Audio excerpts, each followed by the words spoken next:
سلام برابکس یوتیوب، چطورین؟ امروز اومدیم با اولین ویدیو چنل من، ویدیو لانگ البته، و اینکه اومدیم مثل صحبت ها کنیم.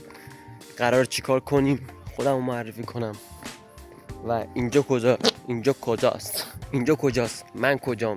تو کجایی؟ کجا قرار بریم؟ و اینکه آره دیگه، لوکیشن رو ببین شما، کیف کن. اینجا بعداً تبدیل به تورنتو میشه.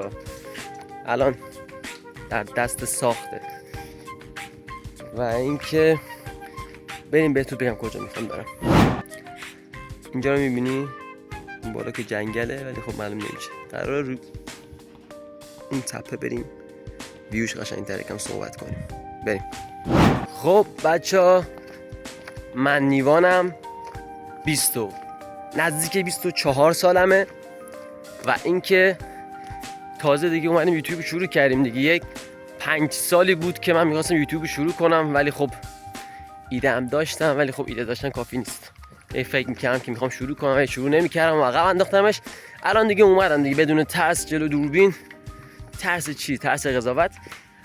و اینکه میخوام بهتون بگم که قرار چیکار کنیم، چی به چیه. زیر همین درخت بشینیم به نظرم، چون این درخت تنهایی منه. و اینکه آخی بریم، میشه نشست؟ نه. من موضوع چنل خب معلوم نیست چیه، راجع به همه چیز هست. یکم دیوونه بازی قرار در بیاریم. هدف اصلی من اینه که بچه‌ها من میخوام مهاجرت کنم. اینکه همینجور که میدونید باید پسر دست تو جیب خودش باشه بالاخره. و اینکه دارم شروع میکنم برای خوندن زبان ایتالیایی، برای رشته سینما ایتالیا.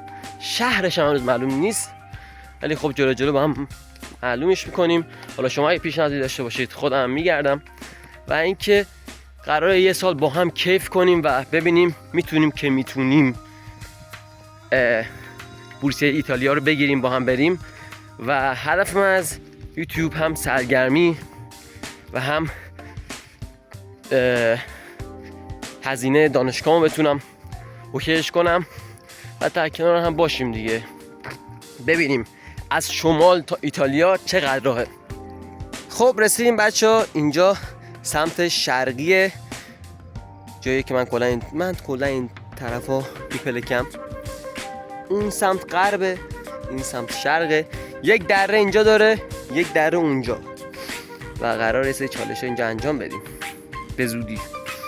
بستگی داره که شما ببینید چی کار میکنید دیگه. در تعامل با هم باشیم، ایده بدید، ایده بگیریم، ببینیم چه خبره. خب بچه‌ها، نخواستم خیلی وقتتون رو بگیرم. امیدوارم که خسته نشده باشید.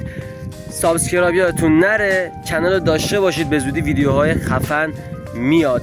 این یه ویدیو از معرفی خودم بود که بیشتر با هم آشنا بشیم و هرچی جلوتر بریم اوضاع بهتر و بهتر میشه. دوستتون دارم. فعلا.